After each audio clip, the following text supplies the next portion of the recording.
Welcome to think talk today. Islamic republic of Pakistan جس میں capitalistic democratic western democratic system رائج ہے، اس نے کل ایک بہت بڑا مارکہ عبور کیا، ایک بہت بڑا مائل سٹون حاصل کیا کہ 5 سال ایک اور پارلیمنٹ نے مکمل کیے. یوں 15 سال کا پیریڈ ہو چلا کہ جس میں جمہوری حکومتوں نے، جمہوری نمائندوں نے اور پارلیمنٹس نے اپنے ٹینیور کو مکمل کیا. اور اگر حکومتوں کے تناظر سے دیکھیں تو 4 حکومتیں، کیونکہ آخری 1.5 سال ایک نئی حکومت تحریک انصاف کے بعد پی ڈی ایم کی حکومت جو ہے وہ قائم رہی. ان 15 سالوں کے اندر عوام کو جمہوریت سے کیا ملا اور کیا کھویا عوام نے، اس کے اوپر ہم مختصر سی بات کریں گے. جمہوری نمائندوں کا ہمیشہ سے اعتراض یہ تھا کہ پاکستان میں جمہوریت کو کبھی پنپنے نہیں دیا گیا اور کبھی ورک نہیں کرنے دیا گیا. اگر پاکستان میں جمہوریت کو رائج کر دیا جائے اور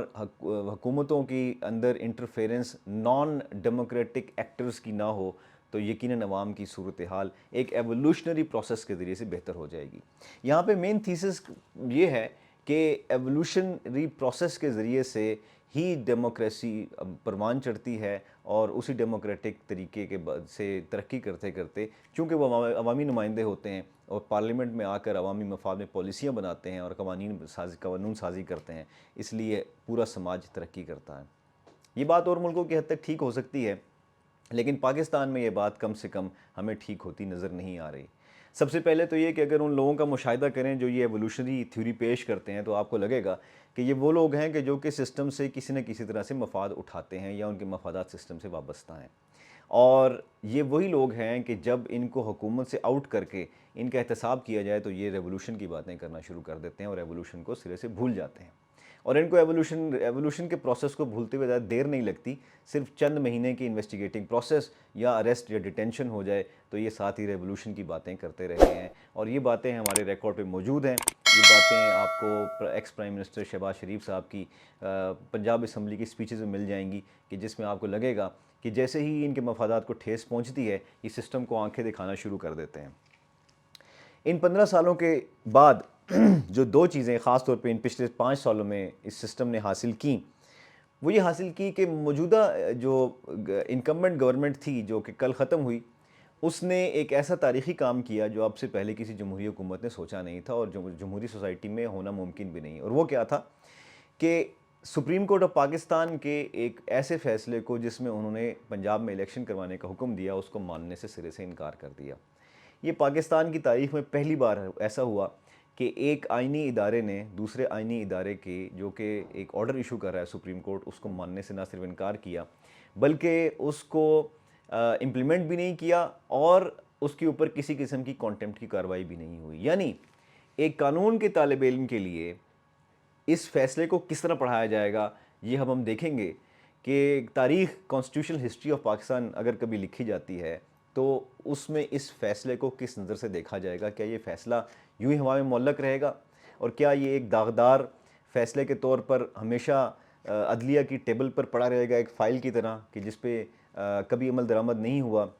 اور ایک ڈیموکریٹک پروسیس کے اوپر ایک بدنما داغ کی طرح موجود رہے گا؟ یہ بات تو آنے والا وقت بتائے گا. لیکن جو بات ہمارے پیش نظر ہے وہ یہ ہے کہ ایک ڈیموکریٹک گورنمنٹ نے نہ صرف یہ کہ ایک ڈیموکریٹک نارم کو تسلیم کرنے سے انکار کیا بلکہ اس پروسیس کو سیبوٹیج کر دیا جس کے ذریعے سے وہ خود اقتدار میں آتے ہیں، یعنی کہ الیکشن. اور وہ رولز آف گیم کہ جس پر ان کا ہمیشہ سے اعتماد رہا کہ ہم ان رولز کے تحت اس ایک پولیٹیکل پروسیس کے اندر کمپیٹ کرنا چاہتے ہیں، اس کا انہوں نے نلیفائی کر دیا، انکار کر دیا. دوسرا، ایک حکومت نے اپنے ہی اداروں کے خلاف، سیکیورٹی اداروں کے خلاف بیانیت تشکیل دیا اور ان پر چڑھ دوڑے. یہ 2 اچیومنٹس ہیں کہ جو اس سسٹم میں، جمہوری سسٹم نے حاصل کی پچھلے 5 سالوں کے اندر. جمہور کو اس سسٹم سے کیا حاصل ہوا؟ اگر ہم پچھلے 15 سال کی بات کریں، ہمیں یہ نظر آتا ہے کہ جمہور کی کولیکٹیو بارگیننگ پاور مزید کم ہو گئی. اب وہ عوام کہ جن کو آئین میں اقتدار اعلیٰ کا اختیار دیا گیا، آئین میں شروع ہی میں پریمبل میں لکھا ہے کہ اقتدار اعلیٰ عوام کے پاس ہے، یعنی وہ اللہ تعالیٰ کی نیابت کر رہے ہیں اور یہ اقتدار اعلیٰ وہ استعمال کریں گے اللہ تعالیٰ کی قائم کردہ حدود کے مطابق. اب بات یہ تھی کہ اس کا مطلب ہے کہ اصل میں اس ملک کے حکمران عوام ہیں، لیکن جب یہ ٹرانسلیٹ ہوا، جمہوری سانچے میں ڈھلا، تو ایسے لوگوں کو مسلط کر دیا گیا ڈیموکریٹک پروسیس کے ذریعے جو کہ برٹش کولونیل پاور کی یادگار ہیں۔ اب یہ بات ہمارے پیش نظر رہنی چاہیے کہ ہمارے ہاں کیپٹلسٹک ڈیموکریسی کا پرنسپل رائج ہے، اور کیپٹلسٹک ڈیموکریسیز کے اندر یہ چیز ہمیشہ سامنے رہتی ہے کہ الیکشن ایک بہت ہی مہنگا کام ہے، اور وہ یہ ایک پاور سٹرکچر کے بغیر نہیں ہو سکتا، اور وہ پاور سٹرکچر انہی لوگوں کے ہاتھ میں ہے جن کے ہاتھ میں پیسہ ہے۔ انگریز نے اپنے دور میں ایسے خاندان پیدا کیے کہ جن کے ذریعے سے اس نے حکمرانی کی،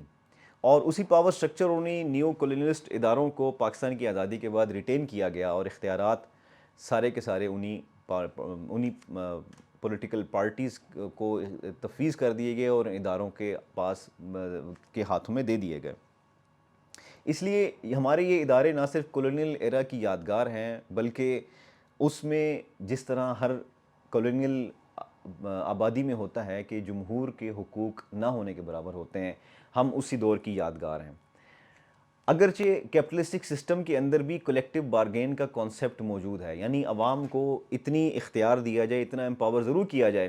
کہ وہ اپنی ایک مجموعی حیثیت کو برقرار رکھیں، اپنی شرازہ بندی کر سکیں، اپنے حقوق کے لیے آواز اٹھا سکیں، اپنے گروپس بنا سکیں، اور اس کے ذریعے کم سے کم پریشرائز کر سکیں حکومتی اداروں کو بھی اور ایسی کارپوریشنز کو کہ جو عوامی مفاد کے خلاف کام کرتے ہیں۔ لیکن عوام کی حالت کو اتنا بری حالت میں چھوڑ دیا گیا، معاشی طور پر ان کو اس زبوں حالی کا شکار کر دیا کہ چند ہاتھوں میں ارتکاز دولت اور وسائل کی